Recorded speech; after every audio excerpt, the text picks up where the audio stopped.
북한은 2006년부터 2017년까지 총 6차례에 걸쳐서 핵실험을 해왔어. 아직 공식적인 7차 핵실험은 없지만 그 사이 북한은 미국 본토까지 발사할 수 있는 ICBM 미사일 기술을 보유했어. 1차 핵실험 2006년 10월. 핵보유국 선언의 시작이야. 1킬로톤 미만으로 폭발력은 낮았어. 2차 핵실험 2009년 5월. 1차보다 기술적으로 진전됐어. 3차 핵실험 2013년 2월. 김정은 집권 후 첫 핵실험이야. 소형화 경량화된 원자탄을 사용했어. 4차 핵실험 2016년 1월. 첫 수소탄 실험이었고 파괴력이 이전보다 증강됐어. 5차 핵실험 2016년 9월. 4차 이후 불과 8개월 만에 실시하며 핵 고도화 속도를 과시했어. 6차 핵실험 2017년 9월. 역대 최대 규모의 핵실험이었어. 수소폭탄급 파괴력 약 50에서 160킬로톤을 보여주며 전 세계를 긴장시켰어. 2023년 12월 김정은이 노동당 전원회의에서 전쟁 준비 완성 과업을 제시했어. 미국은 북한의 적대적 의도가 없음을 재확인하고 전쟁 준비보다 외교적 대화에 나설 것을 북한에 촉구했어. 이에 대해 미국 국무부 대변인은 북한은 미사일 발사와 다른 군사적 행위를 전술핵 무기 사용과 관련한 시도로 규정하면서 무기 프로그램과 관련해 위협적이고 무책임한 레토릭을 사용해왔다고 비판했어. 북한 관영 매체들에 따르면 김 위원장은 연말 노동당 제8기 9차 전원회의 2일차 회의에서 지난 3년간 완강한 투쟁으로 쟁취한 유리한 형세와 국면을 더욱 확대하고 적극 활용할 것을 주문했어. 이에 조선중앙통신은 조선반도의 엄중한 정치군사 정세에 대한 심도 있는 분석에 기초해 인민군대와 군수공업부문, 핵무기부문, 민방위부문이 전쟁 준비 완성에 더욱 박차를 가할 데 대한 전투적 과업들이 제시됐다고 보도했어. 2024년 11월 북한은 러시아의 전쟁을 돕기 위해 북한군 1만 명을 파병했어. 북한군 파병의 핵심은 외화 획득보다 러시아의 군사기술 원조 획득이야. 2025년 7월 북한이 러시아를 위해 우크라이나전에 최대 3만 명의 병력을 추가로 파병하겠다고 얘기했어. 이는 러시아 측이 밝힌 추가 파병 인원 6,000명의 5배 규모였어. CNN은 2일 우크라이나 정보당국에서 입수한 문건을 토대로 북한이 러시아 지원을 위해 2만 5천 명에서 3만 명의 병력을 보낼 준비를 하고 있다고 보도했어. 또 북한군이 대규모 공세작전에도 투입될 수 있다고 덧붙였어. 러시아 군용기가 병력 수송을 위해 개조된 정황도 있다고 해. 러시아와 북한은 앞서 6,000명 규모의 공병 병력과 군사건설 인력을 3차 파병하기로 했다고 발표한 바 있어. 이와 관련해 한국국가정보원은 3차 파병 시점을 7월로 예상했어. 북한은 2024년 10월 1만 1,000명을 1차 파병한 데 이어 2025년 2월 4,000명을 2차 파병했어. 2026년 2월 북한이 러시아의 우크라이나 침공 지원을 위해 반출한 컨테이너가 3만 3천여 개 규모인 것으로 파악됐어. 군 당국은 152단일 탄종이 해당 컨테이너에 실려 있다고 가정할 때 1,500만여 발 이상의 탄알이 러시아에 전달됐을 것으로 추정했어. 1일 강대식 국민의힘 의원실이 국방부 국방정보본부로부터 받은 자료에 따르면 당시 북한은 각종 무기와 포탄을 실은 컨테이너를 러시아에 지원했어. 국방정보본부는 북한군은 2024년 10월 이후 약 1만 6천여 명을 파병했으며 이들은 국경 경계 임무에 투입 중이라며 국가건설 인력 1,000여 명은 러시아로 이동해 재건 업무를 수행 중이다라고 말했어. 이어 2024년 6월 신조약 체결과 북한군 파병 이후 북한과 러시아 간 군사, 외교, 경제 협력이 활발히 지속되고 있다면서도 핵심 군사기술이나 첨단 산업시설은 북한 기대에 못 미치는 정황이 있어 관련 동향을 예의주시 중이야라고 말했어. 2026년 3월 김정은이 능동방호체계를 갖춘 신형 주력전차 천마20을 동원한 공격훈련을 지도하고 이 전차가 앞으로 대대적으로 장비 배치될 것이라고 말했어. 김정은의 군사 행보를 빠짐없이 수행해온 딸 주애가 동행해 신형 전차를 직접 조종하는 모습을 선보였어. 적의 반장갑 방어 저지선을 타격, 습격, 점령하고 탱크와 보병의 돌격으로 공격 성과를 확대하는 전술적 구분대들의 공격 행동 시 협동 질서와 전투 조법을 숙련하는 데 목적을 두고 진행됐다고 설명했어. 또 신형 주력 탱크 전차의 능동 방호체계 검열을 위한 각이안 시험이 있었다며 각이안 개성과 방향에서 공격해 오는 대전차 미사일과 무인기를 100%의 명중률로 요격하며 능동 방호체계 효율성을 뚜렷이 과시했다고 밝혔어. 북한은 전술연습에 무인기도 동원했어.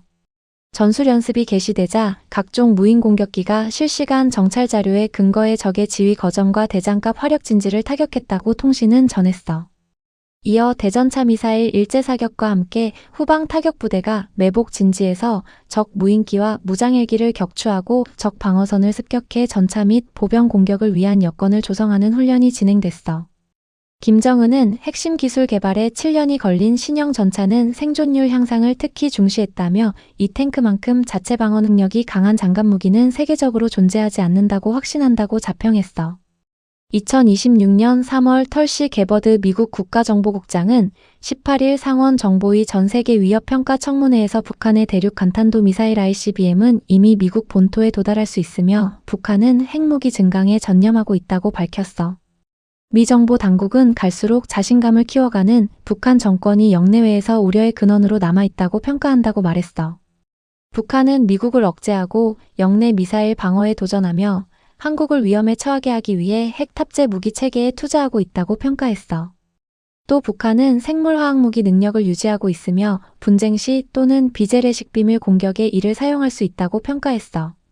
우크라이나 전쟁을 계기로 북러 군사 협력과 관련해 게버드 국장은 북한의 대러시아 지원이 북한의 능력을 향상시켰다며 북한군은 21세기 현대전의 실전 경험과 장비를 획득했다고 밝혔어. 게버드 국장은 북한의 사이버 프로그램은 정교하고 민첩하다며 2025년 한 해에만 북한의 암호화폐 탈취로 약 20억 달러를 훔친 것으로 추정되며 이는 전략무기 프로그램 개발을 포함한 북한 정권 자금으로 활용됐을 가능성이 높아라고 밝혔어. 가장 충격적인 김정은의 발언을 한번 볼까? 이 말에 대한민국의 복잡한 정치 환경에 대한 명쾌한 해답이 담겨 있어. 남쪽에 있는 진보좌파 세력은 우리 북한 공산당의 동지다. 대한민국의 대표적인 진보좌파 세력은 이재명과 더불어민주당, 조국혁신당, 전국의 간첩단, 통진당 잔존세력, 민노총, 정교조, 전농, 대진연 등이 있어. 남조선에 있는 진보 세력은 적진에 있는 우리들의 동지다. 그들은 외세에 의해 강요된 민족 분열의 비극을 끝장내고 통일에 대한 절절한 희망 속에 주한미군 철수, 고려연방제 통일, 국가보안법 철폐 등을 외치던 애국 세력들이다. 김정은이 2013년 12월 통합진보당 해산 직후 노동당 간부회의를 통해 남한의 협력 세력과 연계하여 조직을 재정비하고 친북 정당을 건설하도록 대남부서에 지시한 것으로 밝혀졌어. 이 같은 사실은 미래한국이 입수해 단독 보도한 문건에서 소상히 드러났어. 김정은은 이번 사건을 계기로 대남부서에서는 남조선 혁명가들과 조직을 재정비할 필요성이 있다면서 우리 당이 노선과 일치하는 노선을 투쟁과업으로 내세운 당이 건설되도록 모든 힘과 지원을 아끼지 말아야 한다고 강조했어. 이 문건은 2015년 1월 김정은이 대남혁명 역량의 약화를 우려하여 지시한 것으로 북한 정권이 남한의 진보 세력과 연계하여 친북 정당 건설을 시도했음을 확인해주는 내용이야. 문건에 따르면 북한은 남한의 선거 개입까지 획책하고 있었어. 김정은은 진보 세력들이 선거에서 지지율을 얻어 야당이나 여당의 핵심 위치까지 진입할 수 있도록 여기 있는 일꾼들이 모색하고 만들어야 한다고 주장했어. 차기 대선과 관련해서도 개성공단 활성화 등을 전제 조건으로 내걸고 남조선 당국과 맞서야 한다고 했어. 김정은은 또한 헌법재판소를 장악하라는 지시도 내렸어. 전쟁 준비를 갖추는 데서 미국 본토를 타격할 수 있는 수단도 중요하지만 더 중요한 것은 결정적 시기 우리와 뜻을 같이 할 조직적이고 단결된 세력이야 라고 밝혔어. 결국 김정은이 말하는 우리 쪽 사람들은 남한의 진보 세력을 의미하며 이들이 국가보안법 철폐나 미군 철수를 이끌어낼 유용한 자원이자 동지라는 뜻이야. 북한이 대남혁명 역량을 꾸준히 강화해왔으며 유리한 정책을 지지하는 정치인들을 침투시키려 한다는 점을 보여주고 있어. 또한 국가안전보위부와 대남부서의 협력, 귀순자 위장 침투, 중국 동포 이용 등 구체적인 대남 침투 전략 지시사항도 기록되어 있어. 북한은 잘 훈련된 최정예 사이버 해킹 부대를 이용해서 사이버 전쟁을 펼쳐왔어. 특히 한국의 선관위를 겨냥한 북한의 해킹 시도는 빈번했어. 2016년 국감에서 이재정 민주당 의원이 발표한 2012년도 이후 선관위 사이버 공격 현황에 따르면 2012년 이후 선관위 홈페이지 해킹 시도는 17,787건으로 월 평균 300건 이상에 달한 것으로 드러났어. 실제 선관위에 따르면 최근 5년간 선관위에 대한 사이버 공격 시도 현황은 2020년 25,187건, 2021년 31,887건, 2022년 39,896건으로 증가 추세야. 이 중 상당수는 중국과 제3국을 경유한 북한의 해킹 시도인 것으로 알려졌어. 국정원은 2021년 기준 국내 정부 및 공공기관에 대한 국내외 사이버 공격 시도가 하루 평균 162만 건이라고 밝혔어. 북한이 중앙선거관리위원회에 해킹 공격을 여러 차례 시도한 것으로 드러난 가운데 행정안전부와 국가정보원이 선관위의 보안 점검을 추진했으나 선관위가 거부했어. 국정원은 해커 추적 과정에서 북한이 보낸 것으로 추정되는 해킹 메일과 악성 코드가 선관위에 수신 감염된 것을 확인하고 수차례 통보했어. 그러나 선관위는 이에 대한 조치 내용을 국정원에 답변하지 않았어. 북한은 선관위의 장비나 소프트웨어를 공급하는 업체를 통해 선관위에 우회 침투했어. 국내 공공 분야는 매일 120만 건 넘게 사이버 공격을 받는 실정이야.